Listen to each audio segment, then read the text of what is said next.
స్వరము, క్రీస్తు రాకడ స్వరము, క్రీస్తు రాకడ స్వరము, క్రీస్తు రాకడ కొరకై నిన్ను సిద్ధపరచు స్వరము, క్రీస్తు రాకడ కొరకై సిద్ధపరచే స్వరము.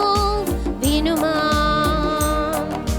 వినిపించుమా, హనుమా, సిద్ధపడుమా.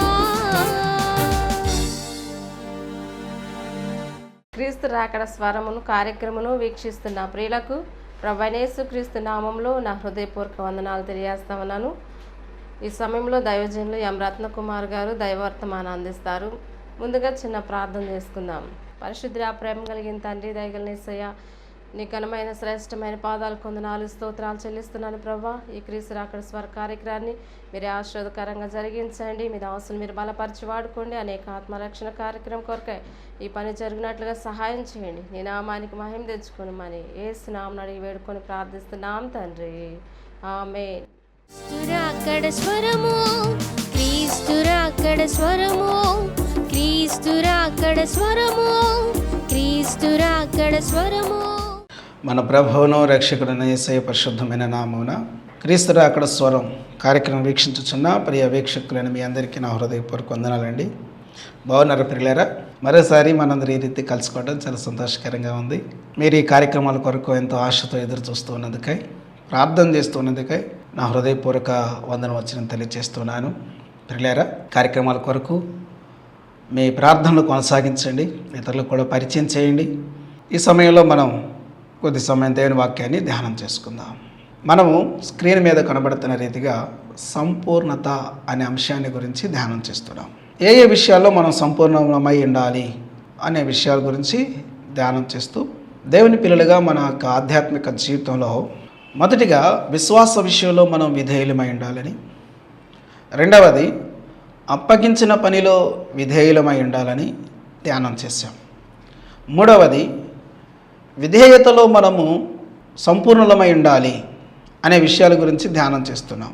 విశ్వాస విషయంలో మనం సంపూర్ణులం కావాలి, అప్పగించిన పనిలో సంపూర్ణులం కావాలి, మూడవది విధేయతలో మనం సంపూర్ణులం కావాలి. ఈ మూడో విషయాన్ని గురించి మనం ధ్యానం చేస్తున్నాం. గత పర్యాయం వరకు ఎవరెవరికి మనం విధేయత చూపించాలో కొన్ని విషయాలు మనం చూసాం. ఈ సమయంలో ఒక రక్షించబడిన వ్యక్తి జీవితంలో అవిధేయతకు కారణాలేంటి, ఒక రక్షించబడ్డ వ్యక్తి జీవితంలో అవిధేయతకు కారణాలేంటి అనే సంగతులను గురించి మనము ధ్యానం చేద్దాం. దేవుని వాక్యాన్ని చదువుకుందాం. పరిశుద్ధ గ్రంథం నుంచి నెహెమ్యా గ్రంథం 9వ అధ్యాయము 17వ వచనాన్ని చదువుకుందాం. వారు విధేయులగుటకు మనసు లేని వారై తమ మధ్య నీవు చేసిన అద్భుతములను జ్ఞాపకం చేసుకొనక తమ మనస్సును కఠినపరుచుకొని తాముండి వచ్చిన దాస్యపు దేశమునకు తిరిగి వెళ్ళుటకు ఒక అధికారిని కోరుకొని నీ మీద తిరుగుబాటు చేసిరి. అయితే నీవు క్షమించుటకు సిద్ధమైన దేవుడవును, దయావాత్సల్యతలు గల వాడవును, దీర్ఘశాంతమును బహుకృపయు గలవాడవునై ఉండి వారిని విసర్జింపలేదు. ప్రియులారా, ఈ వాక్య భాగంలో మనం గమనించినట్లయితే ఒక వ్యక్తి జీవితంలో అవిధేయతకు కారణాలు ఏంటో కొన్ని విషయాలు మనం చూస్తాం. ఇశ్రాయేలీయుల గురించిన సంగతులు ఇక్కడ మనకి కనబడుతున్నాయి. ఇక్కడ నెహెమ్యా దేవునికి ప్రార్థన చేస్తున్నాడు. 9వ అధ్యాయం అద్భుతమైన ప్రార్థన అధ్యాయం. ఈ అధ్యాయంలో నెహెమ్యా దేవునికి ప్రార్థన చేస్తూ తమ పితరుల యొక్క పరిస్థితుల గురించి ఇక్కడ జ్ఞాపకం చేసుకుంటూ ఉన్నాడు. ఏమనంటే, వారు విధేయులగుటకు మనస్సు లేని వారై తమ మధ్య నువ్వు చేసిన అద్భుతములను జ్ఞాపకం చేసుకొనక తమ మనసును కఠినపరుచుకొని తాముండి వచ్చిన దాస్యపు దేశమునకు తిరిగి వెళ్ళుటకు ఒక అధికారిని కోరుకొని నీ మీద తిరుగుబాటు చేసిరి. నేను మళ్ళీ ఈ వాక్యాన్ని చదవటంలోని ఉద్దేశం ఏంటంటే, ఈ వాక్యం యొక్క సందర్భం ఏంటో మీకు తెలియాలని నేను మరొకసారి చదివాను. సందర్భం ఏంటి అని అంటే, ఇశ్రాయేలీయులు ఐగుప్తు దేశం నుంచి బయటకు తీసుకొని రాబడిన తరువాత వారు దేవునికి ఎన్నో మార్లు అవిధేయత చూపిస్తూ వచ్చారు. అవిధేయతలో ఒక విషయం ఏంటంటే, వాళ్ళు తిరిగి ఐగుప్తుకు వెళ్ళడానికి మనసు కలిగిన వారుగా, అవిధేయత చూపిస్తున్న వారిగా వారి జీవితాలు ఉన్నట్లు మనము దేవుని వాక్యంలో చదువుతాం. నెహెమ్యా ఆ విషయాల గురించి దేవుని దగ్గర ప్రార్థన చేస్తూ ఉన్నాడు. ప్రియమైన దేవుని బిడ్డలారా, ఈ వాక్యాన్ని మనం గమనించినట్లయితే వారు అవిధేయులుగా ఉండటానికి కారణాలు ఏంటి ఇక్కడ చెప్తూ ఉన్నాడు. ఏంటి కారణం? విధేయులగుటకు మనసు లేదు. మరి దేనికి మనసు ఉంది? అవిధేయతకు మనసు ఉంది. అంటే వారి మనసు అవిధేయత వైపు నడిపించింది కానీ వారి మనసు విధేయత వైపు నడిపించట్లేదు. ఎన్నో అద్భుతాలు చూశారు, ఎన్నో ఆశ్చర్యకార్యాలు చూశారు, దేవుని మహిమ వారు అనుభవించారు. ఇంత మహిమను, ఇన్ని గొప్ప కార్యాలను చూచి అనుభవించి కూడా వారు అవిధేయత వైపే తమ మనసును ఉంచారు. కానీ తమ మనసు అవిధేయత వైపే నడిపించింది కానీ విధేయత కలిగిన జీవితంలోకి వారు రాలేకపోయారు. ఐగుప్తు నుంచి విడిపించబడటం సామాన్యమైనది కాదు. వారు దేవునికి మొర్ర పెట్టారు.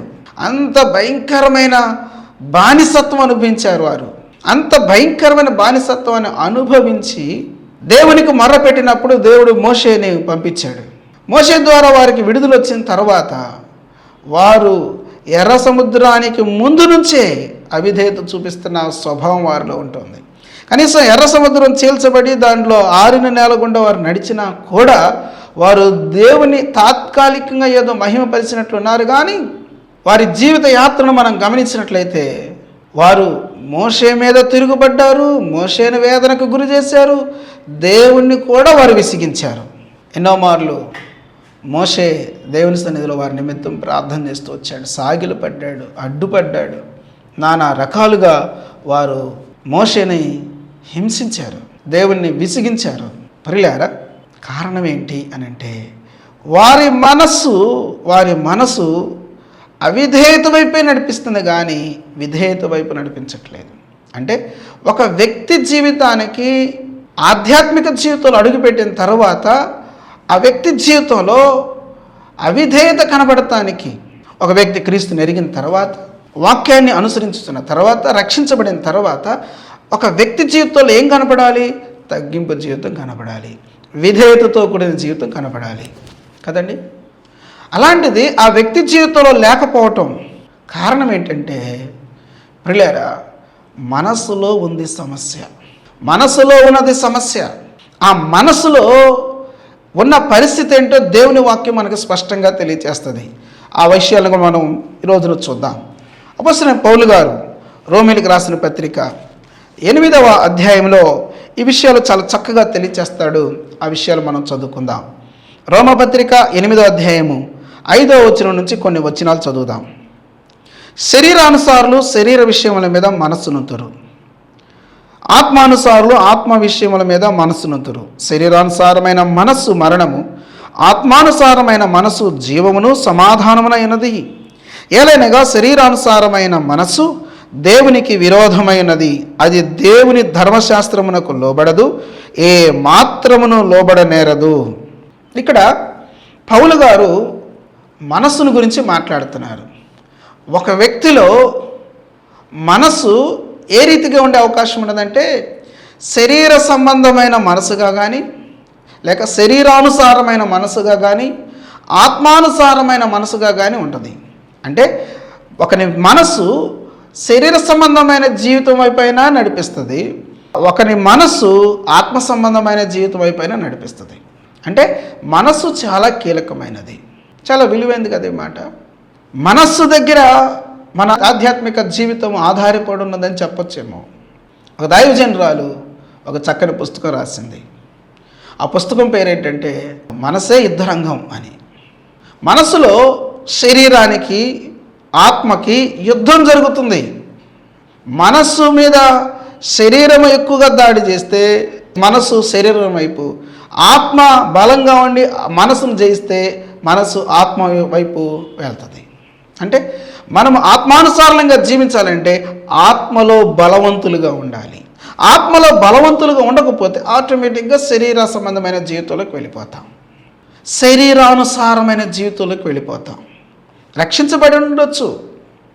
గమనించండి, ఈ రోజున రక్షించబడి సంఘంలోకి వస్తున్న 100 మంది వ్యక్తులను తీసుకుంటే 100 మందిలో ఇంచుమించు 70 నుంచి 95 వరకున్న వ్యక్తులకు సమాజంలో సాక్ష్యం ఉండట్లేదు, కుటుంబంలో సాక్ష్యం ఉండట్లేదు. ఏమంటున్నారు? ప్రార్థనకి వెళ్తున్నారు కానీ ఏంటండి ఉపయోగం? మారలేదండి వాళ్ళు ఇంకా. అలాంటి సాక్ష్యాలు ఉన్నాయి పరిస్థితులు. కారణం ఏంటి? మార్పు చెందడానికి ఎన్నో ప్రయత్నాలు చేస్తున్నారు, పోరాటాలు ఉన్నాయి. ఈ పోరాటంలో పడుతున్నారు, లెగుస్తున్నారు. అది ఎవరికి కావాలి? అది మనకు సంబంధించింది. చూసే వ్యక్తులు అవన్నీ చూస్తారు. చాలామంది సాక్ష్యం కోల్పోవడానికి కారణం ఏంటి? ఎందుకని ఆధ్యాత్మిక జీవితంలో సాక్ష్యం లేదు చాలామందికి? కారణం ఏంటంటే ప్రియులారా, వారు ఆత్మలో బలవంతులు కాదు. శరీరానికి ఆత్మకి ఎల్లప్పుడూ యుద్ధమే. ఇష్మాయేలుకి ఇస్సాకుకి యుద్ధం జరిగినట్లుగా శరీరానికి ఆత్మకి ఎల్లప్పుడూ యుద్ధమే. ఈ యుద్ధంలో ఎవరు గెలుస్తారు అని అంటే, ఎవరు బలంగా ఉంటే వాళ్ళు గెలుస్తారు. ఇంకా ఇలా కూడా చెప్పచ్చు, ఆత్మ బలంగా ఉంటే ఆత్మ బలం శరీరాన్ని జయిస్తుంది, ఆత్మ బలహీనంగా ఉంటే ఆత్మ ఓడిపోద్ది. కాబట్టి ప్రియులారా, ఆధ్యాత్మిక జీవితంలో అడుగుపెట్టిన నీవు ఏదో ప్రార్థనకి వెళ్ళటం, ఇంటికి రావటం, ఆదివారపు క్రైస్తవ జీవితం జీవించటం, ఆ ప్రార్థనకి వెళ్ళిన ఆ కొద్ది సమయమే అన్నట్టుగా బ్రతకటం నీ ఆత్మీయ జీవితంలో సాక్ష్యం కోల్పోయేటట్లుగా చేస్తుంది. ఎంతో ఆశతో ఆసక్తితో క్రైస్తవ జీవితంలోకి అడుగుపెట్టావు, ఆధ్యాత్మిక జీవితంలోకి అడుగుపెట్టావు. అందుకని దేవుని వాక్యం రాయబడి ఉంటుంది. ఏమండి, ఈ ఆసక్తిని మనం తుదమట్టుకు కొనసాగించుకోవాలని వాక్యం చెప్తుంది. అంతం వరకు మనం ఈ ఆసక్తిని కాపాడుకోవాలి. ఈ మొదటి ప్రేమ ఏమండి కడమట్టుకు కాపాడుకోవాలి. దానికి గాను మనకు కావాల్సింది ఏంటంటే ఆత్మలో బలం పొందుకోవాలి. చాలామంది క్రైస్తవులు ఆధ్యాత్మిక జీవితాలు ఎలాగున్నారనంటే పసిపిల్లలుగా ఉన్నారని చెప్పలేములే, కానీ మరుగుజ్జులుగా ఉన్నారు. వయసు అయితే పెరిగిపోతూ ఉంది. 5 సంవత్సరాలు అంటారు, 10 సంవత్సరాలు అంటారు, 15 సంవత్సరాలు అంటారు, 20 సంవత్సరాలు అంటారు, 30 సంవత్సరాలు అంటారు, 40 సంవత్సరాలు అంటారు, 50 సంవత్సరాలు మేము సీనియర్స్ అంటారు. సీరియస్నెస్ ఆధ్యాత్మిక జీవితంలో కొంచెం కూడా కనపడదు. సాక్ష్యం లేదు. ఎందుకని? ప్రార్థన మానుకుంటారా? లేదు, ప్రార్థన మానుకోరు. కొంతమంది బైబిల్ కూడా చదువుతారు చక్కగా, చాలా సంతోషం, కానీ మార్పు లేదు. దేవుని వాక్యం చెబుతుంది ప్రియులారా, దేవుని వాక్యం మనకేం చెబుతుంది? మారు మనసుకు తగిన ఫలాలు ఫలించండి అన్నాడు. అసలు ఆ పరిస్థితులే కనపడట్లేదు చాలామంది జీవితాల్లో. కారణం ఏంటి? వీరు ఆధ్యాత్మికంగా బలవంతులుగా లేరు. అవసరమైన పౌలు గారు కొరింథీయులకు రాస్తూ చెప్పిన మాట ఏంటంటే 16వ అధ్యాయం 13వ వచనంలో బలవంతులై ఉండండి అన్నాడు. ఆధ్యాత్మిక జీవితంలో మనం బలవంతులమై ఉండాలని వాక్యం చెప్తా ఉంది. ప్రియులారా, ఆత్మలో మనం బలవంతులం అవ్వాలి. అపొస్తలుడైన పౌలు గారు అంటారు కొరింథీయులకు రాస్తూ 2వ పత్రిక 4వ అధ్యాయము 16వ వచనాలు అంటాడు, మా బాహ్య పురుషుడు కృషించుచున్నాను, మా ఆంతర్య పురుషుడు దినదినము నూతన పరచబడుచున్నాడు అంటాడు. దేవుని బిడ్డలారా, ఆధ్యాత్మిక బలవంతులుగా ఉండవలసిన అవసరం మనకున్నది. మనకు ప్రధానమైన పోరాటం ఎవరితోనంటే సైతానుతోనో లోకంతోనో కాదు, నీకు నీతోనే పోరాటం. ప్రధానంగా నీకు నీవే శత్రువి. నీ ఆత్మీయ జీవితానికి నీ శరీర సంబంధమైన మనసే శత్రువు. ఆ శరీర సంబంధమైన మనసుని ఆత్మ సంబంధమైన మనసుతో చంపకపోతే ఆత్మ సంబంధమైన మనసుని శరీర సంబంధమైన మనసు చంపేస్తుంది. కాబట్టి చాలామందికి ఈ భాష కూడా అర్థం కాదు. ఇప్పటికే స్కిప్ చేసిన వాళ్ళు ఎంతమంది ఉంటారో. ప్రియమైన సోదరి సోదరులారా, క్రైస్తవ జీవితంలో ఆధ్యాత్మిక జీవితంలో మనము సంపూర్ణులం కావాలి అనంటే విధేయత మనకు అవసరమైనది. దేవుడు మన దగ్గర విధేయతను కోరుతున్నాడు. ఎందుకని అవిధేయత కనబడుతుందనంటే విధేయత చూపించే మనసు లేదు. మన మనసు అవిధేయత వైపే ప్రేరేపించబడుతుంది, పురికొల్పబడుతున్నది, అడుగులు వేస్తున్నది, నడిపించబడుతున్నది. ఇంకెక్కడ విధేయత కనపడుతుంది? దేవునికి విధేయత లేదు, సువార్తకు విధేయత లేదు, ఏమండి యేసుక్రీస్తుకు విధేయత లేదు, అనగా వాక్యానికి విధేయత లేదు, అధికారులకు విధేయత చూపలేకపోతున్నాం, పనిచేసే స్థలంలో విధేయత లేదు, తల్లిదండ్రులకు విధేయత లేదు, భర్తకు విధేయత లేదు. ఇంకెక్కడ ఆధ్యాత్మిక జీవితం? దేవుని బిడ్డలారా, దయచేసి ఈ విషయాలు మన మనసును పెట్టి ఆధ్యాత్మిక జీవితంలో మనం పురోభివృద్ధి సాధించాల్సిన అవసరం మనకి ఉన్నది. దేవుడు మనల్ని చూస్తూ ఉన్నాడు, దేవుడు మనల్ని గమనిస్తూ ఉన్నాడు. కాబట్టి ఈ ఆధ్యాత్మిక జీవితంలో ఇక్కడ చెప్తున్న మాటను మనం చూస్తే శరీరానుసారులు శరీర విషయముల మీద మనస్సుంతురు. నీవు శరీరానుసారమైన మనిషిగా ఉంటే నీ మనసంతా శరీర విషయాల మీదే మనసు ఉంటుంది. శరీర విషయాలు ఏంటి? శరీర విషయాలు పగ, కక్ష, ద్వేషం, శరీర సంబంధమైన కార్యాలు. గలతీ పత్రిక 5:19 చదువుతాం కదా. ఇతరులతో అసమాధానం, అక్కడ చాలా విషయాలు చెప్తాడు. వ్యభిచారం, ఇంకా విగ్రహారాధన వైపు, విగ్రహారాధన సంబంధమైన విషయాల వైపు, లోక సంబంధమైన ఆచారాల వైపు మనసు నడిపిస్తూ ఉంటుంది. ప్రియులారా, లోకానుసారమైన నువ్వు జీవితాన్ని జీవిస్తూ, శరీరానుసారమైన జీవితాన్ని జీవిస్తూ నువ్వు పరిశుద్ధమైన వ్యక్తిగా ఎలా ఉండగలుగుతావు? ఒకసారి ఆ వాక్య భాగాన్ని చదువుకుందాం. గలతీ పత్రిక 5:19 శరీర కార్యములు స్పష్టమైనవి, అవేవనగా జారత్వము, వివాహం కాకమునిపే పాప సంబంధమైన జీవితం, అపవిత్రత, పవిత్రత లేదు, కాముకత్వం, కామంతో నిండిన జీవితం, విగ్రహారాధన, అభిచారము. ఏమండి అభిచారము? ఇక్కడ ఈ విషయం కాడ నేను కొంచెం ఆలోచన పడ్డాను. చాలామందికి జ్వరాలు వచ్చినా, ఏమండి ఏదన్నా భయపడినా చేతులకు తాళ్ళు కట్టుకోవడం, మెడకు తాళ్ళు కట్టుకోవడం, కాళ్ళకు తాళ్ళు కట్టుకోవడం, ద్వేషాలు, కలహాలు, మత్సరము, క్రోధములు, కక్షలు, భేదములు, విమతములు, అసూయలు, మత్తతలు, అలరితో కూడిన ఆటపాటలు, ఇవన్నీ కూడా శరీర సంబంధమైన జీవితం. వీటి వైపు మన మనసు నడుస్తూ ఉంటుంది. ప్రియులారా, ఈ మనసు దేవునికి వ్యతిరేకమైనది, మన ఆత్మీయ జీవితాన్ని నాశనం చేసేది, అపవాది చేతులకు వెళ్ళేటట్టుగా చేసేది. కాబట్టి ప్రియులారా, ఇది చాలా ప్రమాదకరమైనది. విధేయత చూపించే మనస్సు నీలో లేదు అని అంటే ఇదిగో ఈ లక్షణాలన్నీ నీ జీవితంలో కనబడతాయి. ఆడపిల్లలను మంచి చూపుతో చూడలేం, అది శరీర సంబంధమైన మనసు.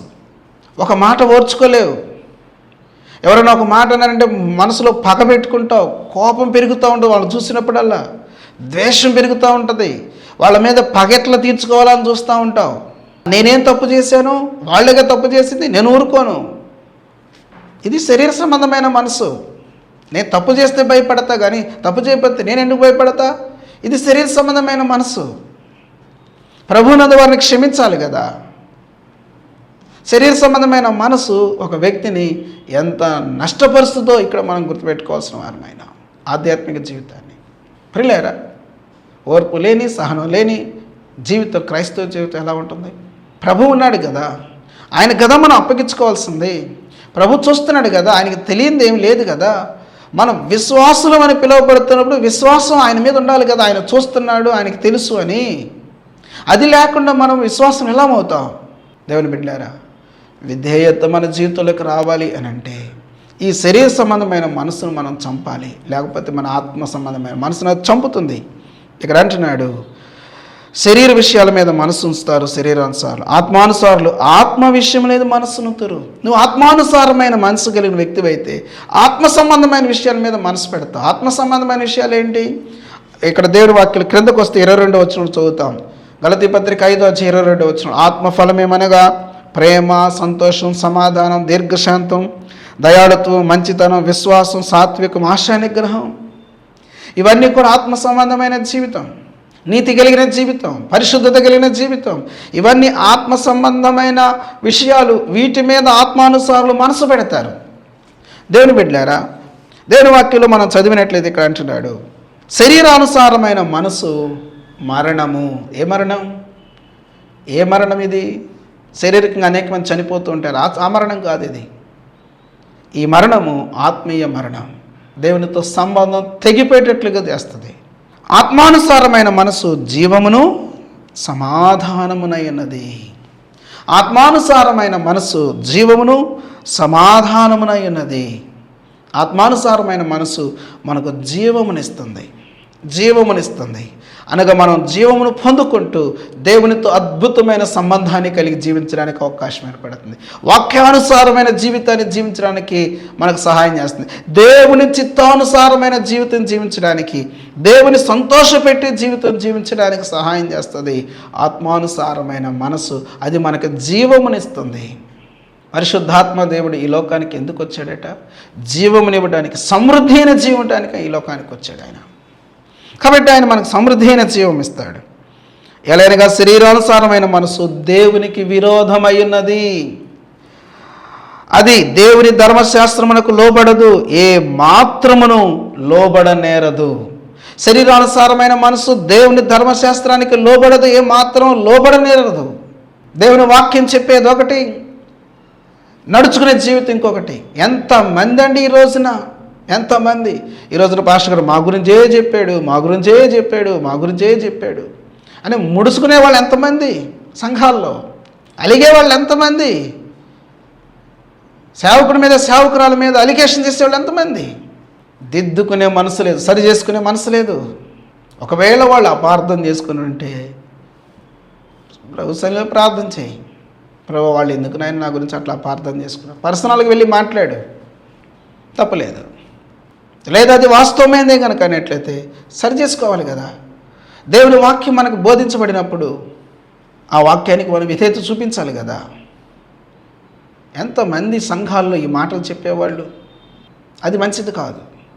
దేవుని వాక్యానికి నువ్వు విధేయత చూపించాలి. నీ శరీరానుసారమైన మనసు వాక్యానికి అవిధేయత చూపిస్తుంది. వాళ్ళు అంతే చెబుతారులే, వాళ్ళు చెప్పినట్టు మనం ఎందుకు వినాలి, వాళ్ళు అంతే చెబుతారులే, వాళ్ళు అంతే చెబుతారులే. మరి ఇంకేం చెప్పాలి నీకు? నువ్వేం చేసినా పర్వాలేదు దేవుడిని ఆశీర్వదిస్తాడనాలా? నువ్వు ఎలా ఉన్నా పర్వాలేదు దేవుడిని దీవిస్తాడనాలా? నువ్వేం చేసినా పర్వాలేదు, నిన్ను దీవించును గాక, నిన్ను ఆశీర్వదించును గాక, వర్ధిల చేయును గాక, ఫలింప చేయును గాక. ఇది బాగుంటుందా నీకు? ఇదా నువ్వు కోరుకునే బోధ? మట్టి గోడకు గచ్చుపోత పూసినట్లుగా సమాధానం లేని కాలమున సమాధానం సమాధానం అని చెప్పి ప్రజలు మోసపుచ్చిన రీతిగా ఇదా నువ్వు కోరుకునేది? శరీరానుసారమైన మనసు ఇట్లాంటివి కోరుకుంటుంది. దేవుని వాక్యం చదువుతాం. కాగా శరీర స్వభావం గలవారు దేవుణ్ణి సంతోషపరచనేరరు. దేవుని బిడ్డలారా, దయచేసి వినండి. భయంకరమైన పోరాటంలో మనం ఉన్నాం. మొదటగా మన శరీరాన్ని జయించాలి. మనకు విధేయత చూపించే మనసు కావాలి. విధేయత చూపించే మనసు కావాలి. విధేయత చూపించిన అబ్రహాం ఆశీర్వదించబడ్డాడు. విధేయత చూపించిన దావీదు ఆశీర్వదించబడ్డాడు. విధేయత చూపించిన మోషే దీవించబడ్డాడు. విధేయత చూపించిన నోవహు, విధేయత చూపించిన ప్రతి ఒక్కరూ కూడా దేవుని చేత హెచ్చించబడ్డారు, దేవుని చేత ఘనపరచబడ్డారు. విధేయత కలిగిన మనస్సు దేవుడు మన దగ్గర నుంచి కోరుకుంటున్నాడు ప్రియులారా. అటువంటి మనస్సు మనం కలిగి ఉన్నప్పుడు ఆధ్యాత్మికంగా దీవించబడతాం. ఇశ్రాయేలుకు ఆ మనస్సు లేదు, విధేయత చూపించే మనస్సు లేదు కాబట్టి వారు అవిధేయులైపోయారు. ఎప్పుడైతే అవిధేయత చూపించారో దాని ఫలితం ఏంటంటే ప్రియులారా, అరణ్యంలోనే వారు రాలిపోవలసిన పరిస్థితి ఏర్పడింది. కనాను దేశానికి ప్రయాణం చేస్తున్న వాళ్ళు కనాను ఎందుకు చేరలేదు? కనాను చేరకపోవడానికి కారణం ఏంటి? మధ్యలో రాలిపోవడానికి కారణం ఏంటి? ఒక్క యెహోషువ కాలేబులు మాత్రమే ఎందుకు కనాను చేరారు? యెహోషువ కాలేబులు విధేయత కలిగిన వారు. మిగిలిన లక్షల కొలది ప్రజలు దేవుని ఎడల అవిధేయతతో కూడిన మనసు కలిగిన వారు. ఆ మనసు వారిని అవిధేయులుగా చేసేసేసింది. కాబట్టి మధ్యలోనే రాలిపోయారు. ప్రియమైన సోదరి సోదరుడా, మనం యాత్ర ప్రారంభించాం. ఎక్కడికి? పరమకానానికి. మనం కానాను చేరాలి, పరమకానాను చేరాలి. కనానికే వారు చేరలేని పరిస్థితి వస్తే పరమకానాను సంగతి ఏంటి? మరి పరమకానాను సంగతి ఏంటి? రక్షణ పొందగానే అంత అయిపోలేదు. రక్షణ 3 కాలాలకు సంబంధించింది. రక్షించబడ్డాం, రక్షణ పొందుతూ ఉన్నాం, రక్షించబడతాం. ఇది కొనసాగించుకునే ప్రక్రియ. భయముతో వణకుతో మీ సొంత రక్షణ కొనసాగించుకునే దేవుని వాక్యం చెప్తా ఉంది. కాబట్టి ప్రియులారా, ఈ మాటలు వింటున్న సోదరి సోదరులారా, నీవెవరైనా సరే నీ వ్యక్తిగత జీవితాన్ని దిద్దుకొని సరి చేసుకొని విధేయత కలిగిన జీవితం కలిగి ఉండాలి. అది చేతకానితనం అన్నట్టుగా ఫీల్ అవ్వగాకు, చేతకానితనము అన్నట్టుగా ఫీల్ అవ్వగాకు. విధేయత చూపించగలిగిన జీవితం, చేతనైన జీవితం, సామర్థ్యం కలిగిన జీవితం, శక్తి కలిగిన జీవితం, అది బలము కలిగిన ఆధ్యాత్మిక జీవితం. అది అందరికీ చేతనయ్యేది కాదు. అందరికీ చేతనయ్యేది ఏంటంటే తిరుగుబాటు చేయటం, ఎదురు చెప్పటం, అలగటం, ముడుచుకోవటం. ఇది చేతనైంది. చేతకానిది ఏది అని అంటే విధేయత చూపటం. చేతకానిది ఏంటంటే లోపడటం. ఆధ్యాత్మిక బలము కలిగిన వ్యక్తులు ఇటువంటి విధేయత కలిగిన జీవితాన్ని జీవిస్తారు. దేవుడు వారిని హెచ్చిస్తాడు, దేవుడు వారిని ఆశీర్వదిస్తాడు. అట్టి మహాకృప పరిశుద్ధాత్మ దేవుడు మీకు అందరికీ సమృద్ధిగా మెండుగా దయచేసి దీవించును గాక. ఆమేన్. ప్రార్థన. మా ప్రియమైన పరలోకపు తండ్రి, నీకు వందనాలు, స్తోత్రాలు నాయన. మీరు మాకు బోధిస్తున్న నీ అమూల్యమైన సత్యాల కొరకే స్తోత్రాలు. వాక్యానుసారమైన జీవితం మాకు అందరికీ సమృద్ధిగా దయచేయండి. అంచె దినాల్లో ఉన్నాం, అపాయకరమైన పరిస్థితులు మా చుట్టూ మూగి ఉన్నాయి నాయన. ఈ అపాయకరమైన పరిస్థితులకు మేము బలి కాకుండా ఆధ్యాత్మిక జీవితాన్ని భద్రంగా కాపాడుకోవడానికి పరిశుద్ధాత్మ దేవుడా నీ కృపను సహాయం సమృద్ధిగా దయచేయండి. ఈ కార్యక్రమాన్ని వీక్షించిన మా పిల్లలను దీవించండి. అనారోగ్యాలతో వారిని మీరు ముట్టండి. అవసరత కలిగిన వారిని జ్ఞాపకం చేసుకొని వారి అవసరతలు తీర్చండి. మీది మిక్కిలిగా మీ రాకడ కొరకే, రాజ్యం కొరకే మమ్మల్ని అందరినీ సిద్ధపరచుదురని యేసయ్య నామమున ప్రార్థన చేసి స్తోత్రాలు అర్పించి వేడుకొంచున్నాను తండ్రి. ఆమేన్. త్రియేక దేవుని దీవెన, శాంతి, సమాధానం ఇప్పుడు ఎల్లప్పుడు సదాకాలం మనందరికీ తోడైండి. తన రాకడ కొరకై, రాజ్యం కొరకై సిద్ధపరిచి భద్రపరచును గాక. ఆమేన్. Praise the lord.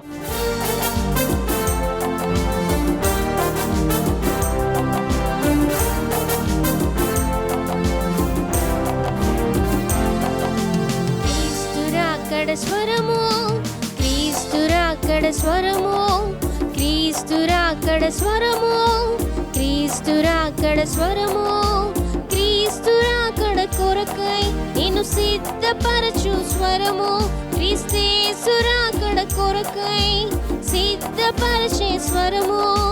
వినుమా, వినిపించుమా, హనుమా, సిద్ధపడు